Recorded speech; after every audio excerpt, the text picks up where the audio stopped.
This is the last session of HAQAST officially, parallel session. Okay, I think that's it. We'll save all questions to the end, just like other panels as well. Our first speaker is Arlene Fiore from MIT. Thanks, Jen. Yeah, okay. So I'm going to talk to you today about the HAQAST work in our group at MIT that's trying to use satellite data, including both turbomy and tempo, to gain new insights into ozone forming chemistry. And this is a lot on a slide, and I was hoping for a bigger screen. Yeah, but it'll have to do. Don't worry too much. It's mostly just a pretty picture. To look at, this is put together by Madong Tao, who some of you know. She was formerly in my group. She's now at the Harvard Center for Astrophysics. But what she's doing is let's see if the pointer adds up. Oh, that's not that way. Never mind. Basically, you have turbomy, which I think most of us in this room are familiar with. That's a once a day overpass.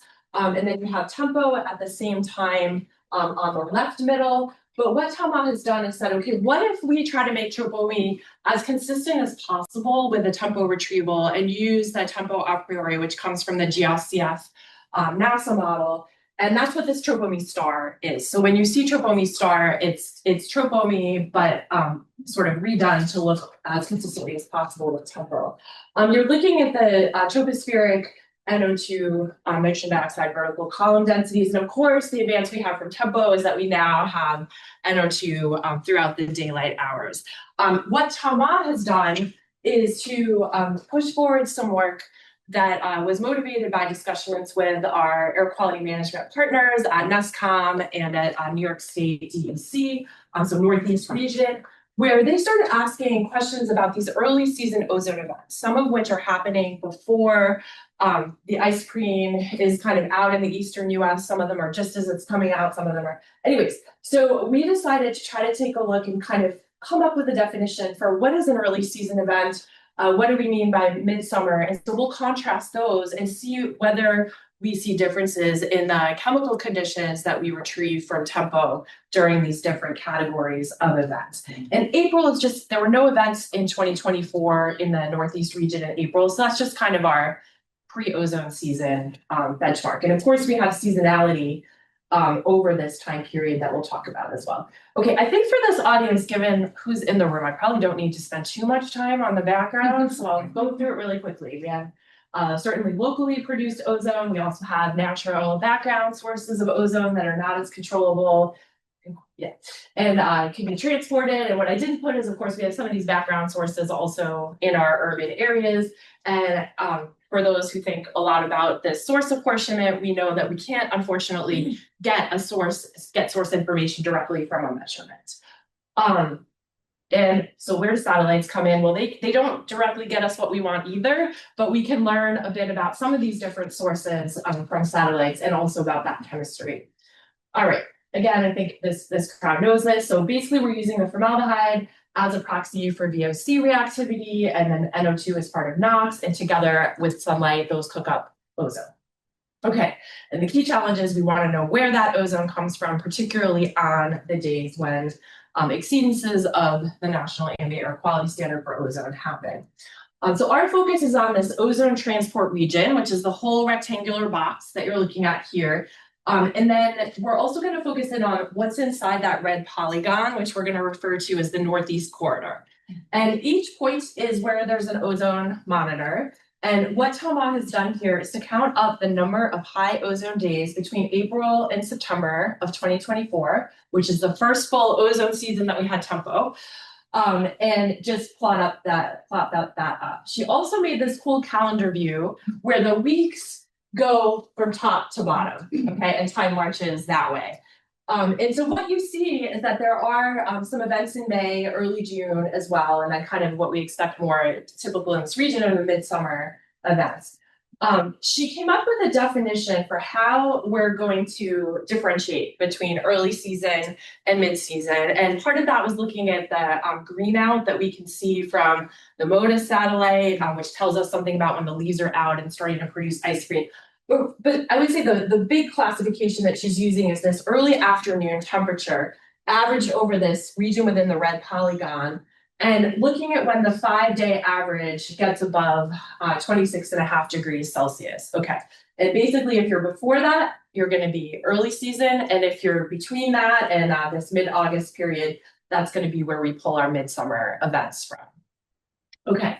So now what she's done is to say on the left, let's look at the tropospheric column, nitrogen dioxide retrieved from tempo.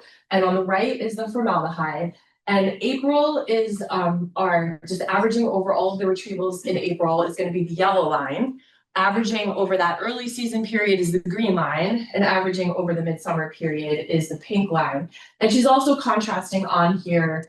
So tempo, I should actually tell us what we're looking at. The axes are going from morning, 8:30 a.m. to 6:30 at night. And so we have tropomi, of course, just once a day. So that's why you see the point. Okay, and then the tropomi star and the crosses. And basically the takeaways are that we have this new top-down view of seasonal differences by time of day. And so we see that on the NO2 side, there's this flattening of the NO2 diurnal profile. Of course, NO2 decreases as we move into the summer with higher radiation, shorter lifetime. And formaldehyde is increasing as we march through the kind of spring to summer as ice cream comes out and contributes to formaldehyde.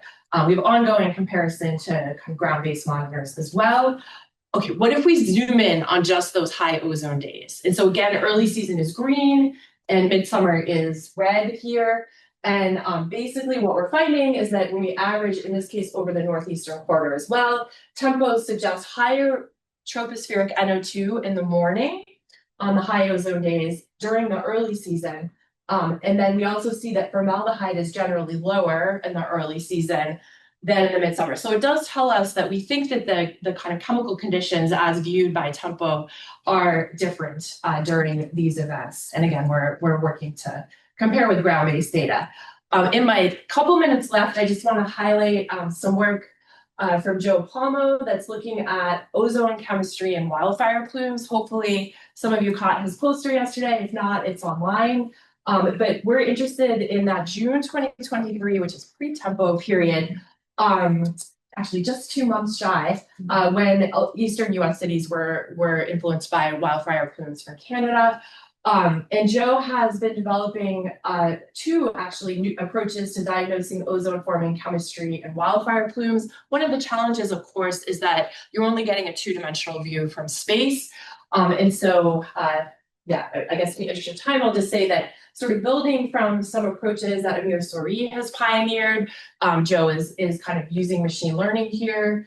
And what I'm going to highlight very quickly are some results that build on some work from Xiangyu Jin and her papers, where you're using a steady state chemistry model, combining that with the satellite data, but transitioning from our usual kind of XY lat-long coordinates instead to axes that are distanced from the center of the plume and chemical or like smoke age, basically on the x-axis.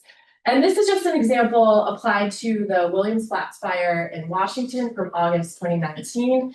And you have the tropomi CO, which is basically telling you where the plume is. It's actually really nice to have the CO along with the formaldehyde and NO2 for tropomi.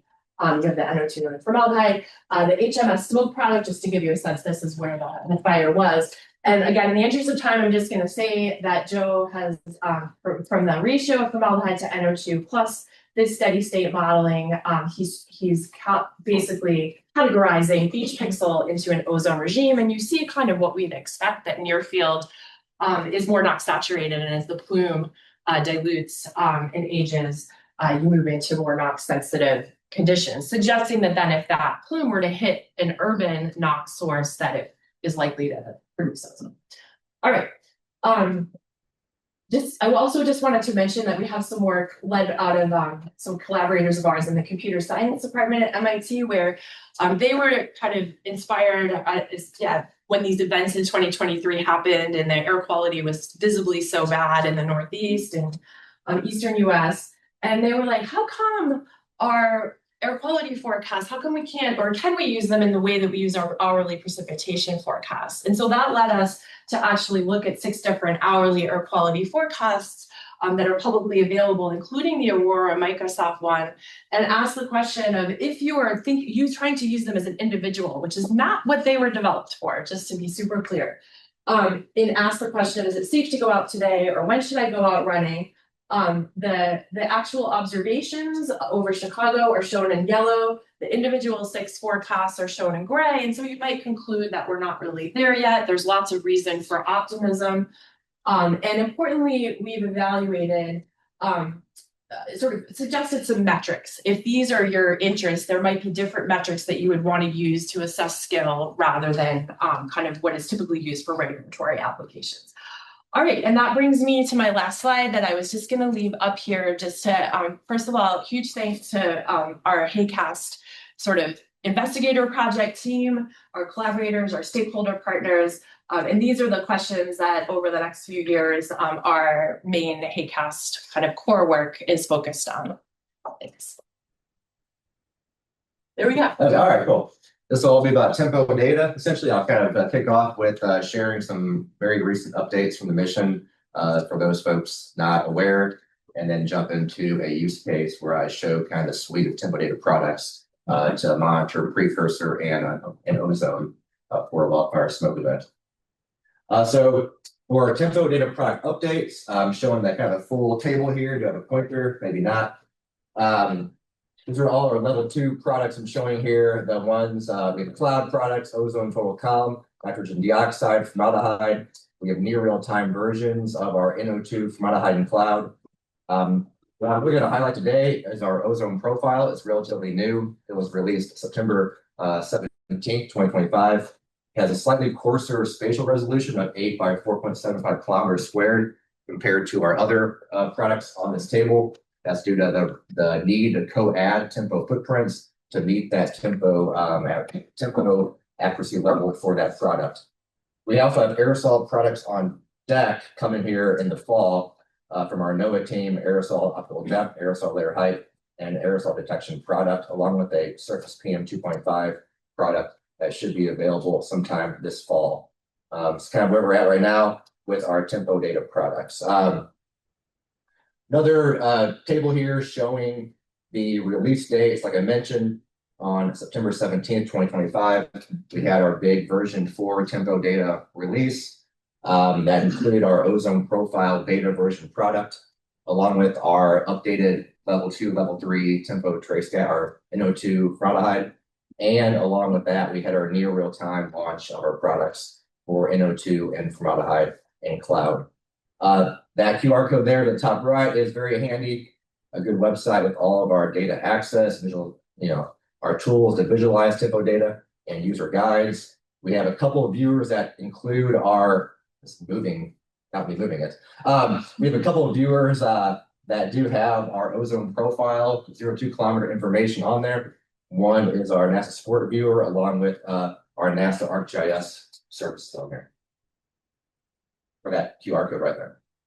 All right, so I'm going to dig into this July 2024 ozone exceedance event that occurred over Idaho. And to kick off, I wanted to share just an animation of our tempo scanning operations on that day. What I'm overlaying here is that tempo ozone profile data product. I'm overlaying the 0-2 kilometer ozone column information from our tempo data on this day on July 23, 2024. And you're seeing how tempo performance scans, right?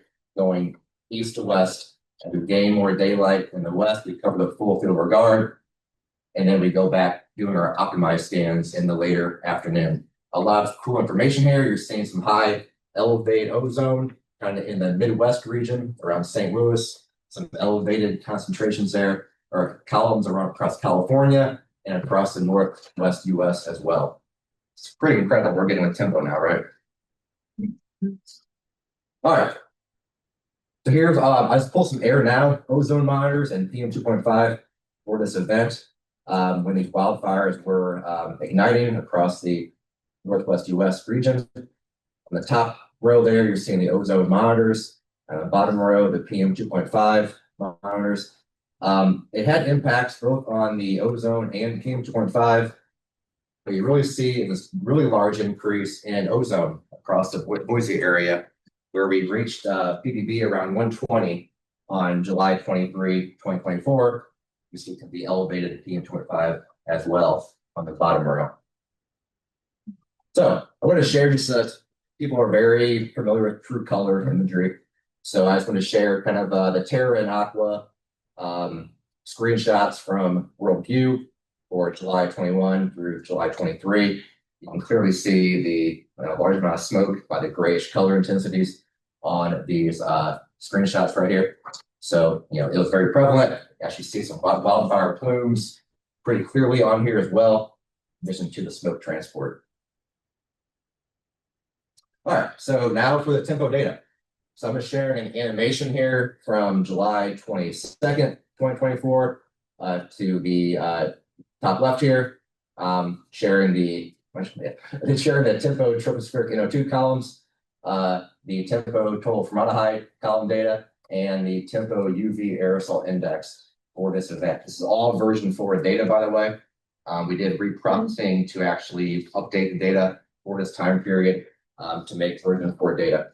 So you're seeing a lot happening here. Large NO2 columns tied to the wildfire smoke that are clearly apparent there in the Oregon area, and that NO2 being transported into Idaho. You're also seeing elevated formaldehyde columns within those smoke plumes, and that transport further downwind across the Idaho area. And the UV aerosol index is pretty neat product too in terms of tracking smoke. You're seeing very high positive UV AI values tied to those absorbing smoke aerosols as they are transported downwind from their locations there. So 3 kind of products here where you can track and monitor smoke plumes and the precursors from smoke. Note that I'm using this filter I'm using here, for those not that aware, I'm using a cloud fraction of less than 50% to actually mask or remove or to retain tempo data in this area. That's why you're seeing these white areas here, the cloud fraction parameter. That's kind of a qualitative cloud fraction recommendation in our user guides. However, I'll share some examples here in a minute where I apply a stricter cloud fraction of less than 20% on these maps here. So what I'm sharing here is a version 3, previous version 3 to our updated version 4 data for tempo. You're immediately seeing a pretty large improvement, right? The striping, and these are daily average, by the way. I daily average these onto a 0.02 degree grid for these days on July 21 through July 23. That destriping essentially almost removed from our new version 4 data. Very much much more clean NO2 image here. We're also, the impacts of our improved cloud retrieval are leading to improvements in our NO2 data as well. You're seeing we had a high bias in our cloud fraction from our cloud product in our version 3 release.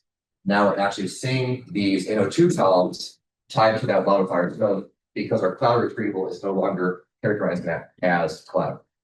So we're getting more information in smoke plumes in our new version 4 product, and also much less striping in that. Now I'm sharing the formaldehyde to the top here. Same thing happening here. I'm sharing the version 4 formaldehyde, same version 4 NO2 daily average. Just sharing this to show how that formaldehyde was pretty high, elevated across the region. This wildfire smoke was very active, seeing large increases in formaldehyde across that region, and then across the Idaho area and Boise by July 23 when we had that ozone event. And comparing that to NO2, you're kind of seeing the full suite here in terms of the precursors and even elevated NO2 across that Boise area on July 23 when we had that high ozone event. Ozone total column. This was another, so we have 2 different ozone total column data you can get from tempo. We have our ozone total column product, version 4, and we have our ozone profile. Ozone profile does in fact have a total column variable in that product. What I'm showing here is an example of the same thing, daily average, ozone total column from ozone profile. I know it's been confusing. The take home here really is that we're seeing some elevated ozone, even in total column products across that Idaho Boise area. There's actually lower values in our ozone profile, ozone total column, because the current recommendation is to use ozone total column in our ozone total column product. The reason for that is we are likely having an underestimation in our stratospheric ozone in our ozone profile. So the recommendation is to use ozone total column in our ozone total column product currently.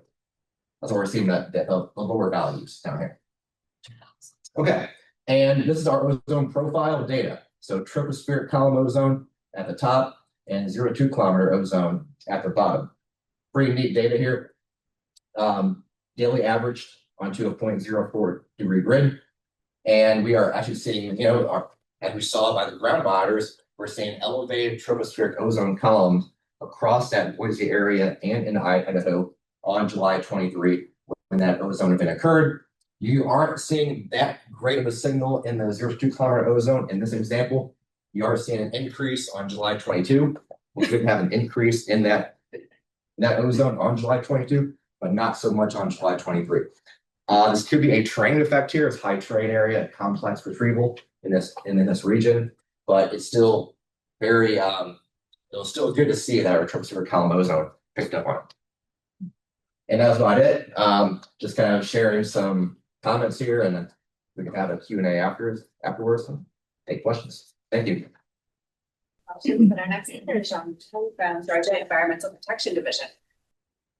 Hi everyone, I'm a full-time modeler in the Data and Model Unit at Georgia Environmental Protection Division. First of all, thanks for inviting us to the HAQAST meeting to talk a little bit about the ozone characteristics in Georgia. More specifically, Metro Atlanta area. Actually, originally this presentation was going to be given by my manager, Dr. Jiang, but unfortunately he was not able to make it. So I will be presenting on his behalf. I will do my best to share the main information and key messages he would like to share today. But if I do a bad job, please blame him.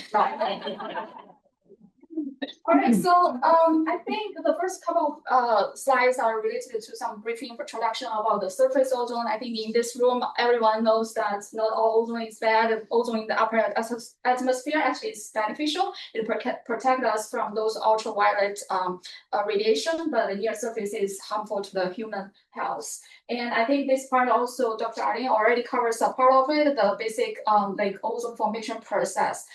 Here, I just want to quickly point out in Georgia, actually, biogenic emissions plays a very important role in the form of the ozone formation because, as many of you might probably know, that Georgia has a substantial tree and vegetation cover, which can naturally emit those VOC emissions into the atmosphere. But at the same time, Metro Atlanta area actually is considered or generally considered as a NOx-limited region, meaning if we reduce the NOx emission, it more effectively control the ozone level areas. And these slides actually just to briefly summarize the ozone national ambient air quality standard attainment area over the Metro Atlanta area. So the timeline begins the 1970 Clean Air Act, which actually establishes the foundation of the air quality regulations in the United States. And since then, the ozone next has become more stringent over the time. Here, I just want to quickly point out, it do take us 26 years to attain the 1979 ozone next, which was 120 ppb based on 1 hour ozone. About 17 years for the 1997 ozone next, which was tightened to 80 ppb based on 8 hour average ozone. And after that, about 9 years for the 2008 ozone next of 75 ppb, and recently 7 years for the 2015 ozone next, which was further lowered to 70 ppb. So currently, on October 17, 2022, officially the 7-county Metro Atlanta area has been designated as the attainment. So we do not have any non-attainment area in Metro Atlanta area. So the plots on the right actually also show a clear decreasing trend in those ozone levels since 2016 up to 2022. But we do see a climbing trend after that, especially there is a particularly peak value in the year of 2023. I think Dr. Arlene also mentioned that there are lots of Canadian wildfire events. So we noticed that many ozone monitors, especially during the urban area, are heavily affected by those Canadian wildfires.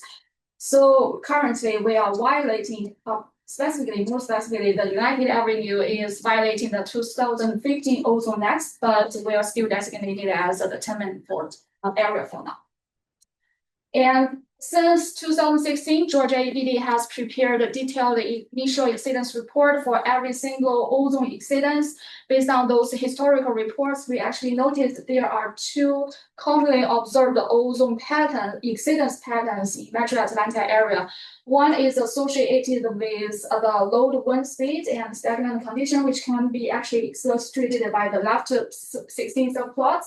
That being said, the ozone actually start from the urban areas, and because of the low wind speed, they cannot efficiently disperse over the time, so they remain concentrated over the downtown area. This is actually where the Atlanta airport is located.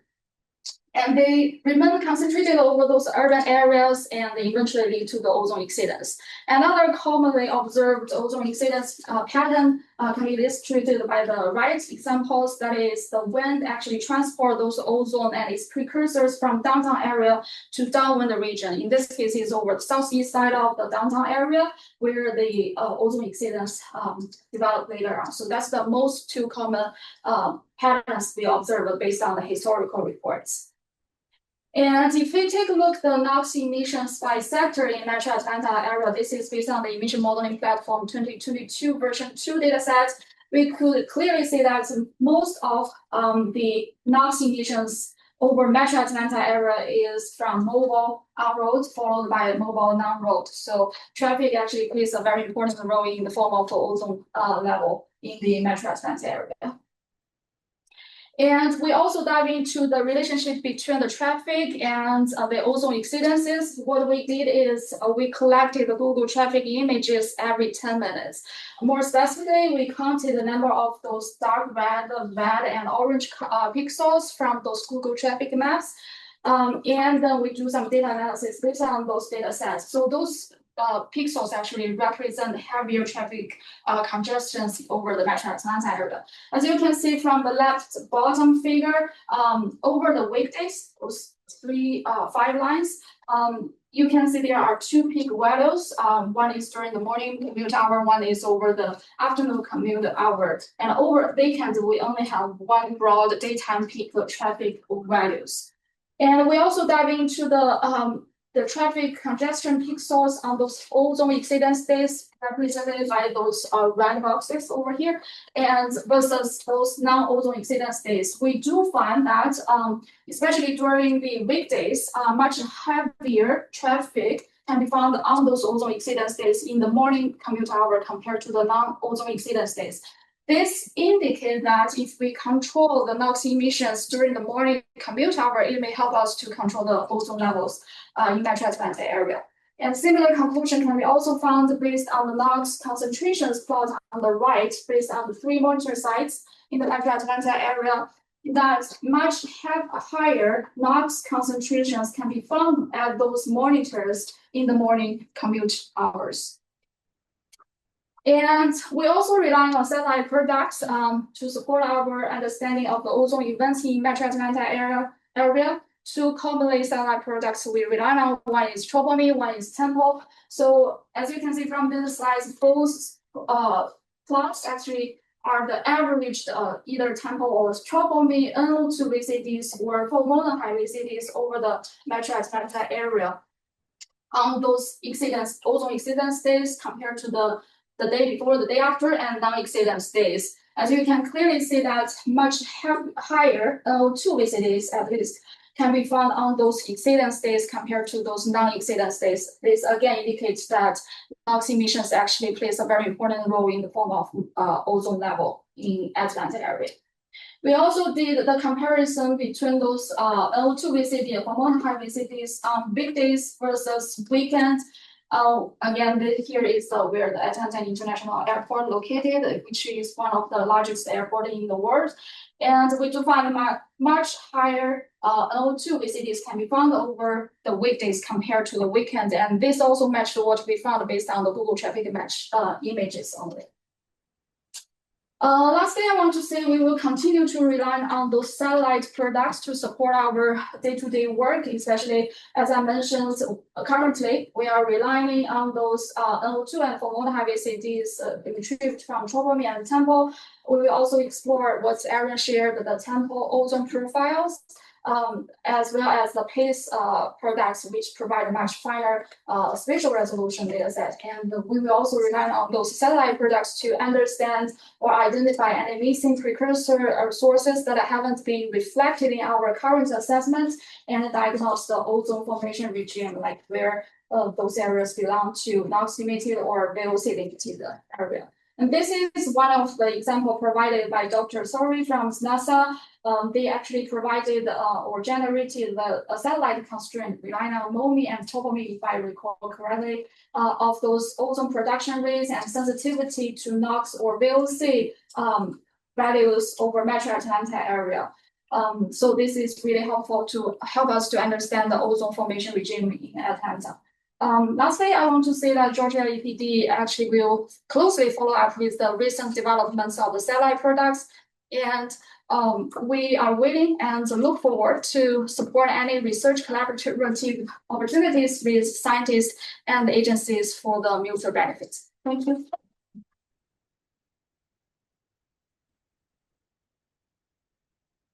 Thank you. I'd like to take this opportunity to invite you to visit Atlanta's ozone. The next HAQAST meeting. Actually, that'll be in January, so we should be okay. But you can find that information on the HAQAST website. Our last speaker is Kelly Crawford from the Bay Area Air Quality Management District.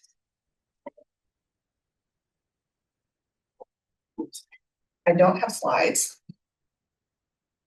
That was actually a really good transition. So my name is Kelly Crawford. I'm currently the Deputy Executive Officer for the Bay Area Air Quality Management District, which is a really long way of saying I'm the air police for San Francisco. My agency is responsible for the permitting and inspection and compliance for all of the pollution sources, permitted air quality pollution sources in the 9 counties that make up the San Francisco Bay Area Air Quality Management Air District. You might think, why are you here, Kelly, at HAQAST? I'm also a HAQAST ambassador. I've been kind of following these developments for most of my career as an air professional. I actually started out as an intern at NASA Goddard Space Flight Center, where I actually worked on the first permit for the cloud that was placed in 2009. That first cloud, the NASA cloud, that was permitted that. So from an air quality perspective, like I've been kind of at every level of air quality management, from the research side, but also the practical implications of how this infrastructure interacts with our public health. I used to be the State Air Pollution Control Officer for the District of Columbia. And part of why I'm here is to help kind of untangle from the regulator's perspective and help kind of share with you what our agencies do, what we're responsible for, how we can be supportive of the research community, but also what we need to know. So just 2 things I want to know. In my old role, that's why I'm in the ozone section, because that's how HAQAST knows me. In my former role, I was in DC. I was both the state and the local authority for air pollution. So I was, if you're in California, I was CARB and all 35 air districts. Okay. On top of that, not a state. So very different legislative and regulatory process on getting things from point A to point B. And then last but not least, also chaired the Ozone Transport Commission. So DC is not a state, but also within the ozone transport region. And so that meant a lot of regional collaboration. And that's where my first interest came, which was trying to characterize ozone transport from not the ozone transport region. And so that's really kind of where my journey with satellite data began. As a decision maker, my first real foray into what I'm most interested in now, which is how do we take this information and develop actionable programs that change the lived experience of the people that we served. And so the earliest example of that was a project that I contributed to, and I think I saw it down here, with George Washington University, Dr. Maria Castillo, Dr. Annenberg. We did this work back in 2020 where we partnered with took advantage of the regulatory staff. You can get a whole county worth of data because it's the whole state of the not state of DC. So you get local public health data at a state level that's consistent in one data set. And so what we were able to produce was attributing using satellite data and our regulatory data and our public health data to characterize connections between race and exposure to particulate matter or the health outcomes expected within the District of Columbia. And what that meant for me as an air director is we went from, if we are trying to identify where can we do additional inspections in our overburdened communities, we're looking at what we used to say, like Ward 5, 7, and 9, right? These are the places where we know that the land use is primarily industrial. So we're just looking at like where the things are and not where the impacts are happening. So in 2015, 16, everybody remembers Dieselgate, the VW. Do I have to re-explain that? Okay, everybody got a bag. But there was a process to like, what do the states and local agencies that got the money, what do they do with it? And so here was one of the first opportunities, because there was like a perfect storm of events, that DC was in the process of passing its Racial Equity Achieves Results Act, which was challenging agencies to take into consideration environmental justice and human health impacts as we're doing our rulemaking. And that was also, it was really important to our administration, our agency as well. And so what we did was most of that money went to go repower switchers. Let that land for a second. Through the study, what we were able to recognize is that we could actually see down to we have like neighborhood block groups. We can go down to the neighborhood block group what the public health impacts were. So we could be more refined than Ward 5, 7, and 9. We could go down to the neighborhood and we could see that there's one particular area, it's called Ivy City, that was, I would say, like the definition of cumulative impacts. It is in a centrally located and urban area. It's the only place that has a switcher yard in the district. And so not only was that switcher yard the source of 1% of all NOx emissions in the entire District of Columbia, it's also centrally located in overburdened community. And so by repowering those switchers, we can dramatically improve the air quality locally, hyper-locally in this one community. So not only did it make sense for the district, we were able to channel resources to really impact that community. I'm really happy. This guy right here nodding his head. I've gone on. And part of being in air quality leadership is you plant seeds that you never get to see. Right? And so I have pictures of me like on the dirty switchers like 10 years ago. And Sam just told me that they're coming soon. Right? They're on the way. I have 5 minutes. So just now, new job, right? I'm in California. It's a much different regulatory environment, but it's also super exciting to be there. I'm the deputy for engineering compliance. So I am, like I said, responsible for all action-oriented things. Like I don't have to worry about SIPs. I'm not worried about your monitoring. Sorry. Not my show. My good friend Gail is there. It's like I got to take off like 4 hats and we're my favorite one. So we plan, we monitor, we inspect, and we enforce. And so interests now are what can we do with data to help us make actionable decisions? 3 of the things that we have, I have some notes from some of the other ones. Clean Air Act 1970, my agency started in 1955, and that's where air quality regulations started, right? So earliest air quality regulation is in the Bay Area Air Quality Management District. And so it really did start locally. How do we control the things that are around us? Another thing that's different about air districts is that our board is local elected. And so if you're thinking from a research perspective, if you were looking for a bunch of counties, right? Air districts provide for you a bunch of counties. Same thing in DC, Metropolitan Washington Council of Government. It brings together a bunch of counties and they are already kind of primed to interact with you because they are very well aware of the air quality management issues in their jurisdiction. And again, that's why the Bay Area is a good example of why simple narratives don't work anymore, especially nationally. Once upon a time, like NOx limited was all the rage, and you could get a lot of reductions by focusing on the one pollutant. But now it's like if we were obese, right, and we cut out Coke and we lost a lot of weight, right? But now we have problem areas, we have hot spots, and we also have new tools. We also have things like Tempo, which is like Ozempic for air quality. But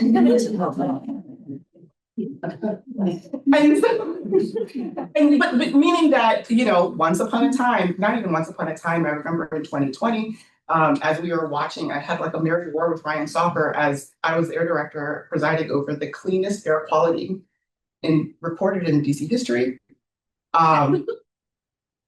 Because of the pandemic. So you're right about the traffic. And we actually had tried to get an exceptional events determination because I was like, we're going to get clean data out of this. And it's because of the pandemic, 100%, because we did the modeling to show that it was 100% the traffic, the morning traffic that was eliminated because DC was different than most areas. We didn't open back up. The entire ozone season, there was no traffic. It was like tumbleweeds down Pennsylvania Avenue. And so it was a very different sustained traffic pattern that rebounded in Maryland and Virginia, which are also in our air basin. But it didn't happen for us because we have the federal government footprint and federal government stayed closed longer. And I think that's all. Further questions? Did you get the Google Maps traffic data in real time, or is it archived somewhere? Oh, so the questioner asked me, how do we get the Google traffic map? Is it in the near real time or later on, right? So what we did is we actually developed a Python code that can collect the real-time Google images every 10 minutes. And we downloaded those images, do the screenshot actually, just to take the screenshots, and we developed the Python code and to analyzing how many dark red, and orange color pixels from that images and collect them into our database in our AWS server. And then we do the further analysis and do those hourly plots based on Python code. So yes, it's real time, also every 10 minutes, but we run its background, so we don't need to pay attention to the downloading sets. We already set off automatically. Can you do that for the rest of us? I will talk with my manager. I would like to share the codes if you like. So we did something very similar when I was in DC. And we actually partnered with our Department of Transportation, and they had that Google data set that was, it's not satellite image, it's not imagery, it's phone data. Like it counts the number of people on phones and where they are. It's creepy, you shouldn't. But that is available. I know that's what we used for our analysis, but it's not real time. So it's a historical data set, but you can go and you can see like real time traffic, like where the cars are, what road at what time. It's very detailed.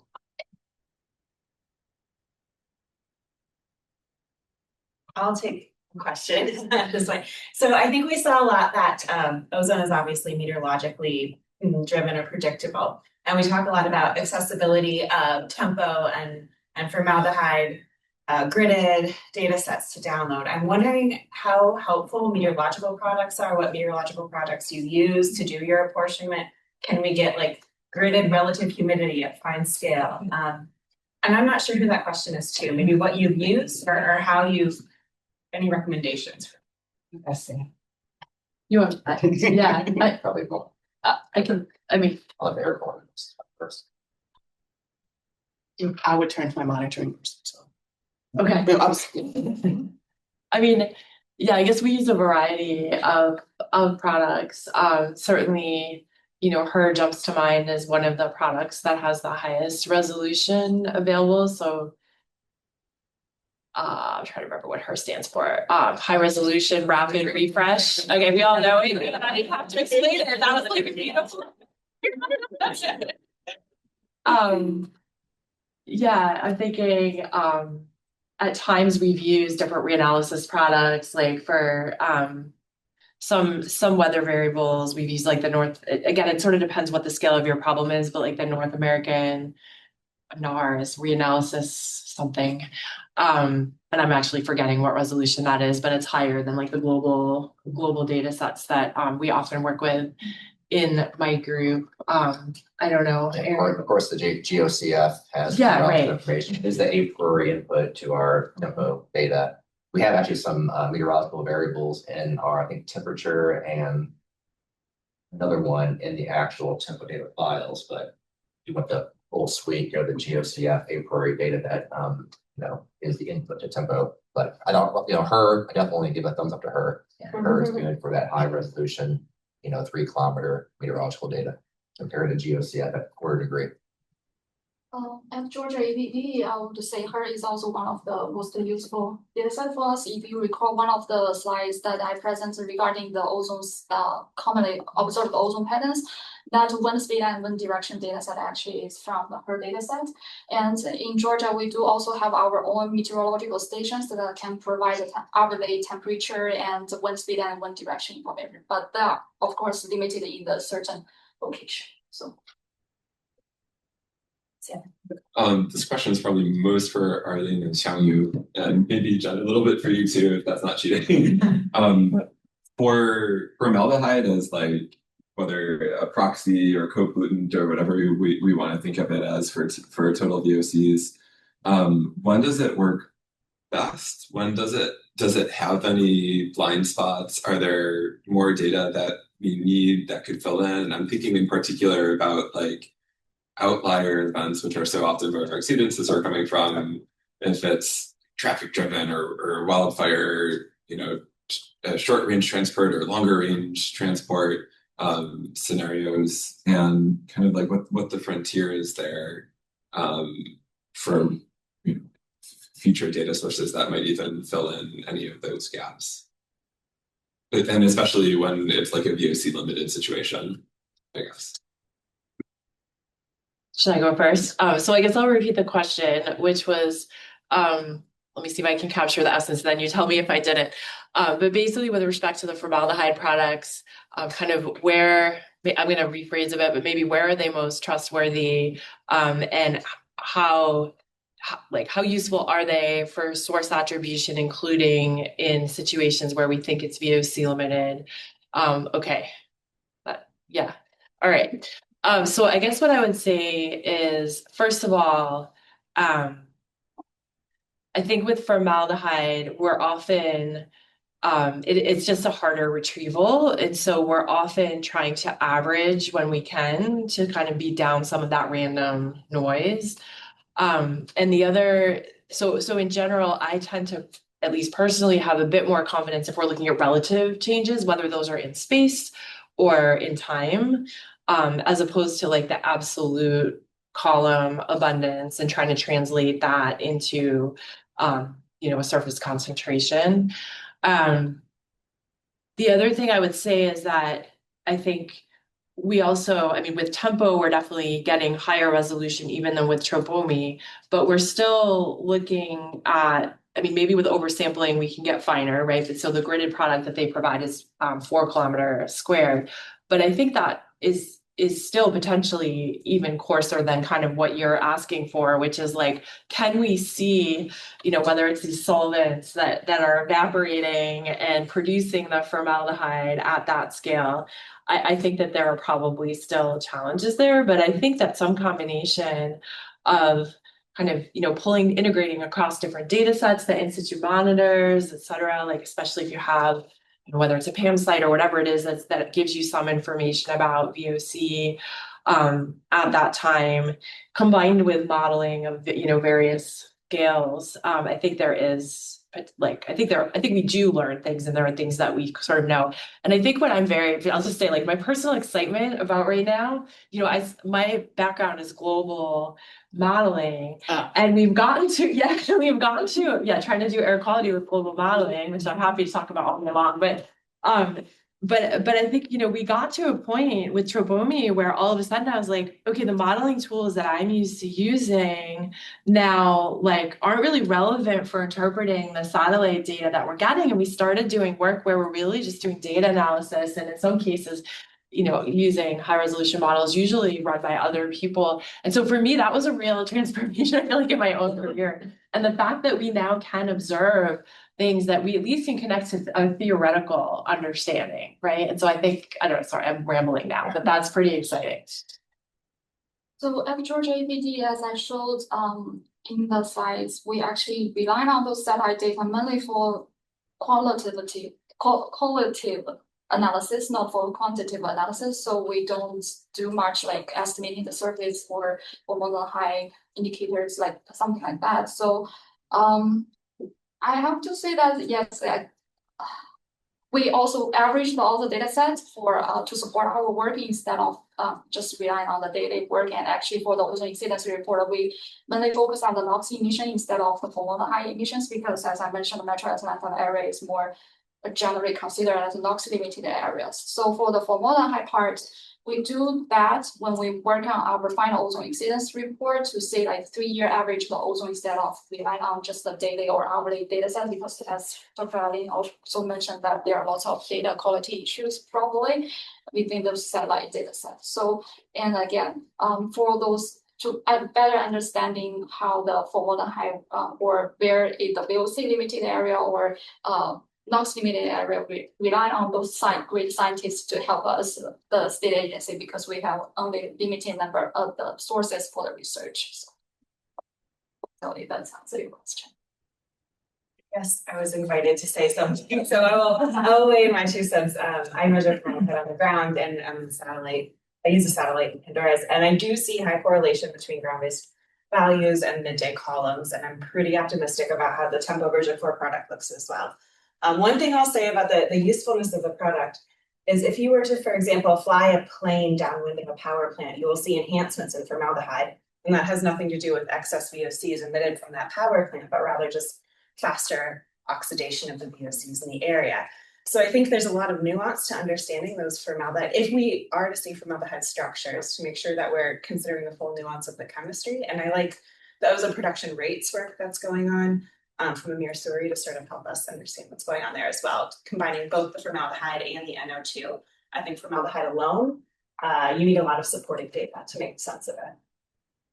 I wasn't invited, but I would say, I do promote the version 4 Tempo formaldehyde data for sure. I mean, there's obviously it's a difficult retrieval. There's still uncertainties there. There's uncertainties at the ground level with Pandora network too, that has complications.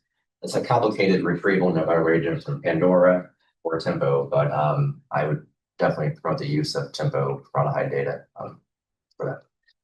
Yeah, actually, can I just caveat, because I realized I'm not sure that I said in my talk, what I was showing is still version 3, because we're waiting for all of the reprocessing to happen to be able to do analysis with version 4. Yeah. I have a question online. This is from Malcolm Zachariah at the Oklahoma DEQ. I'm going to speak loudly. I think I'm close enough, so you don't have to repeat, but this is for Arlene. I appreciate Arlene's project working with computer scientists. Actually, it's for everyone, sorry. It seems for most researchers and air quality regulators, we primarily have science/engineering degrees and indirect programming training. Are any of the other speakers working with computer scientists directly?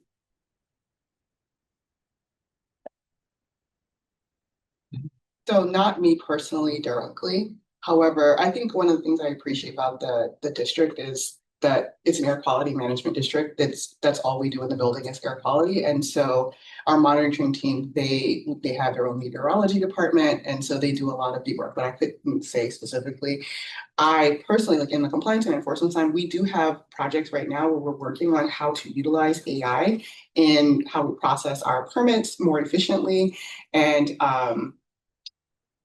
kind of making improvements on how we do service delivery through implementing artificial intelligence. That's where we are. Maybe, sorry, I'm like, but if I'll say that one of the things that I'm really excited about the collaborators who we happen to have stumbled into really, we were both at there was a few of us at a meeting for another reason, ended up having a side conversation, which is like, just also why these meetings in person are so important. But they think also about issues that I think are especially relevant for our community, which are having these spatial and temporal correlations in our data sets. And a lot of off-the-shelf machine learning techniques assume that all your data is independent. And so you can end up kind of with overinflated confidence estimates at the end of your, running your whatever code. I'm going to answer a question that they didn't answer, but I thought that they were about to ask, which is because I'm an engineer. I went to Rochester Institute of Technology. I just visited. getting that information into the hands of my auntie and making sure that they understand what they're seeing is what keeps me up at night. And because what you said is like, when you were like, okay, we're all engineers and scientists, and you said, did we talk to the computer science? Like, no, did we talk to the communications people? Did we talk to the people who know, to talk to the sociologists, right? How do we use this information to influence human behavior? Because human behavior also influences the work that we do. And that's where I thought the question was going. And so when you said that, right, like we have these products and they're great, we love them, but who can use them to make decisions on whether or not they take an umbrella, or what do you take on a high ozone day? The bus? Not your car? My personally, I don't have a computer science degrees, but we do some programming languages like Python, R, and my colleagues, Dr. Ashimawat, who actually is Dr. Kaiser's student in our group, actually has the master degree in computer science, I believe. Hopefully I didn't speak. I feel like the air agencies have that in-house. So we, in our data and modeling groups, we do have some computer like techniques to do the programming and lots of the ozone exceedance reports as well as the PM2.5 exceedance reports. We actually developed compiled of Python codes to automatically generate plots or some data analysis for us. So that's what we have at EMU. I don't know if I have much input here, really. I was saying I'm a NASA, so we have plenty of.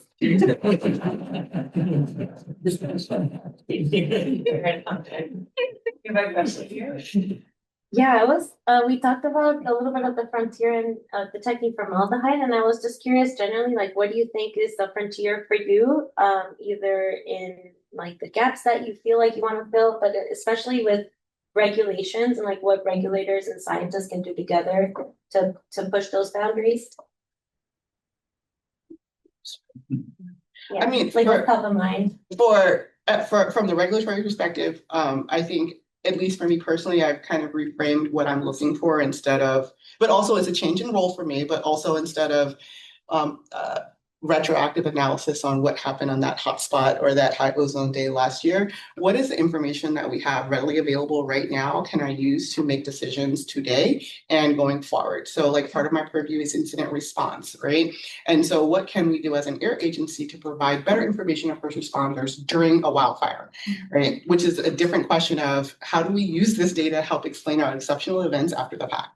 So it's just a different way of thinking about what's available and get to a point where that as the regulator, you say like, oh, well, we can give you the actual emissions from yesterday in about a week once we get the data back. And so as the better that we can do to shorten our, let's say, window of when we're certain about what is actually happening on the ground and where, that'll open up and unlock opportunities to use as the basis for regulation and enforcement. That makes sense. Like if I could like point us, like shoot Pandora at the moon, but point a satellite at a refinery, right? And actually see where this ozone transport's coming from, right? We can do it, but in terms of real-time actionable for the folks that are doing decision-making on a daily basis and in the roles that are, it's not just to monitor and measure, but also to protect public health. So. Oh, can I say just jump in? I was just gonna also say, like, in terms of, so you were asking about like frontiers of where to go, especially with formaldehyde. And I think sort of just going back to our earlier question from Sam and Jen's answer, just like, I think there are really exciting opportunities to learn about atmospheric chemistry that is driving the air quality. And so I think that that's kind of a frontier area that, at least in our group, we're super excited to work on. Maybe less than a naive question, but I'm just curious about different experience with different area agencies. What kind of tools do you have for enforcement? And like what's sort of the range? As I mentioned, there's some policy things that might be more long-term and more immediate things. So I'm kind of curious what those decisions like and how research might fill out them. So, and I don't think we don't have any satellite derived tools for enforcement. And I'm looking at Gail, so it's like, you never heard of anything like that, no? No. I think like, other than like we don't have any tools for enforcement that kind of like use real-time data. Other than the closest thing is like the emissions monitoring data, like ground-based from the facility, and even from the regulator, there's still like the facility does the monitoring that's transmitted to the regulatory agency. So it's a little, different relationship there. I do think that industry might be concerned if they thought that, we could like take a peek from the sky of what they were doing at their facility instead of relying on their reported measurements. And I think that is, one of the things that air agencies, like from an enforcement, like that's our responsibility, is to kind of validate what they're doing and how they're monitoring and measuring and reporting their emissions, because those emissions data sets that y'all are getting, that's coming from us, those monitors are managed by the air quality management districts, not the environmental protection agencies. So that work is on the ground in the local and state agencies that do it every day. I forgot where I was going. Oh, but it's our job to kind of to ensure that what's being reported is accurate as possible. And so when we're talking about talking to computer sciences, everyone is using AI, right? Its proliferation will also mean that what we're receiving in terms of data has also maybe not come from a human, right? And so as a regulator, just kind of thinking through that transition, and then just like the sheer scope and scale of the permitting needs as they change to support infrastructure development, all kind of plays into like, hey, how do we do things faster? And how do we find out what's happening faster? And also, how do we find out if the programs and the interventions that we are implementing, if they're working and if they're working the way that we expect them to? And Kelly, I don't know if you use like IR cameras or like some of the non-regulatory tools too. Well, and that's so there are things that exist and have existed that we don't really have great ways to use. And we can use them for screening tools, but not necessarily enforcement. And that's kind of where satellite data sets, we can use it for a screening tool. It tells us what to do, but like an IR gun, like we could like knock us over, give them a ticket. We don't have that capability.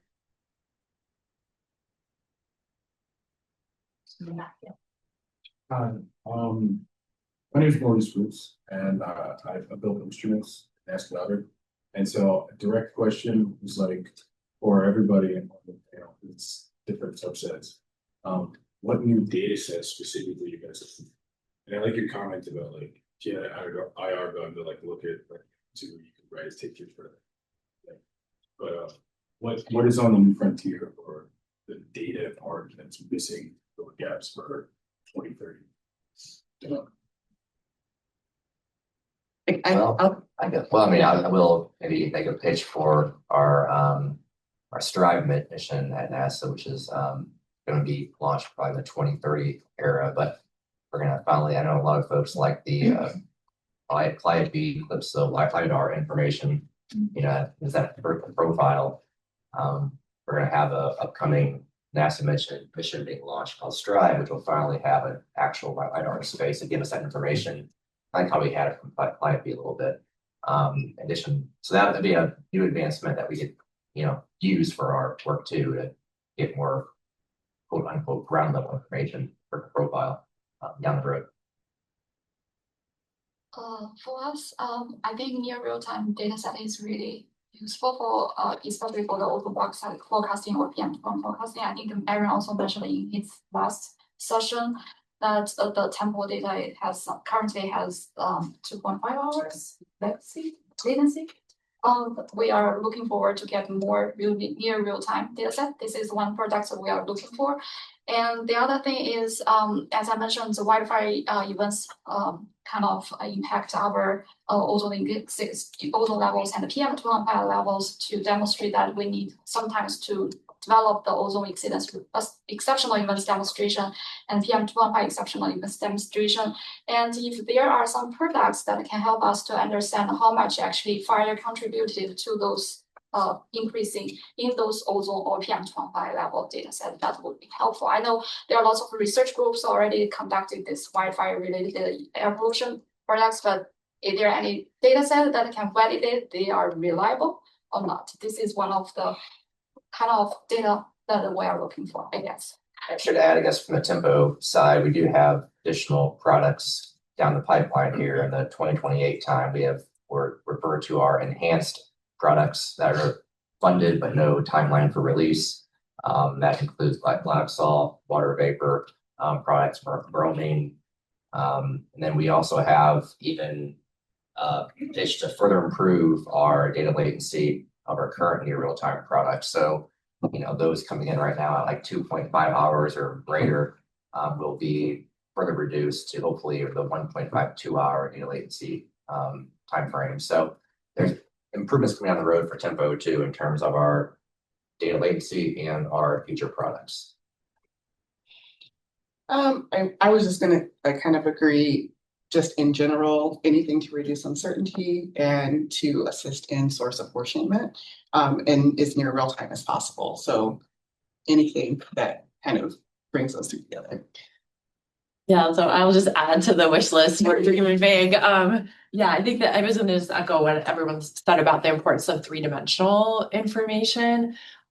Just because, especially for thinking from the air quality perspective, right, we really need to understand what's at ground level versus what we're getting from the top-down view. And like these profiles are very exciting, et cetera. Like those sort of the more 3D information we can get, the better, in my view.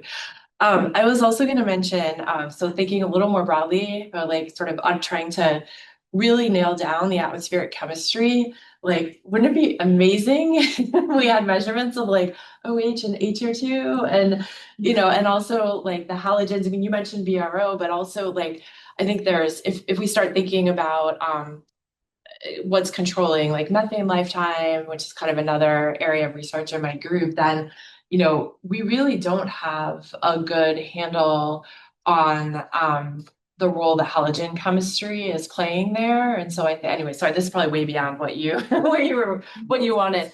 No. But I mean, I just think the more chemical information we have, ideally, at high spatial resolution and vertically distributed, that would be amazing.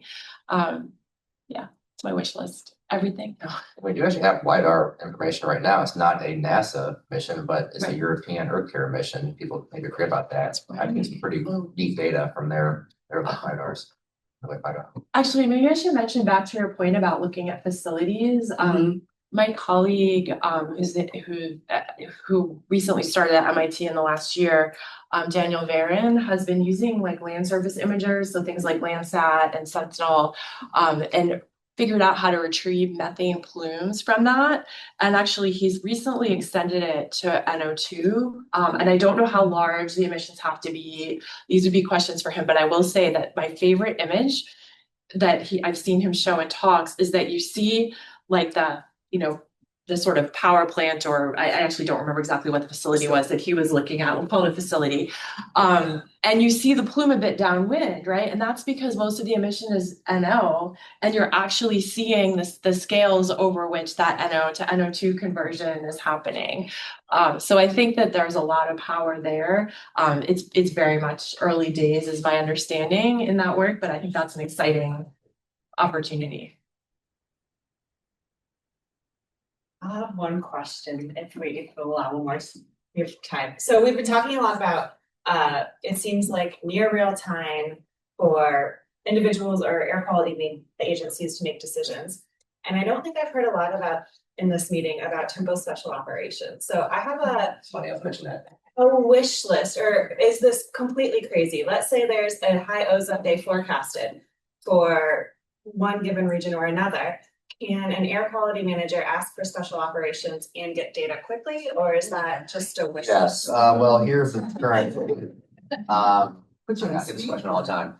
So we getting more requests on special operations. The one kind of drawback on those, we have a we have to put in these operations about 5 to 7 days prior.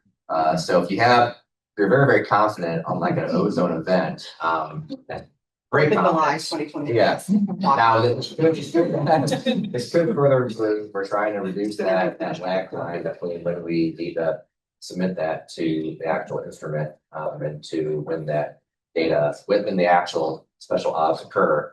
But right now, that 5 to 7 day lag time will be an issue for a lot of those probably ozone forecasts, right? But that being said, if there's something very, very confident, we can still talk with the air agency folks and try to, still form those special ops. We actually did one on that note. We did one across the Atlanta, Georgia area fairly recently. It was targeted for a prescribed burn operation.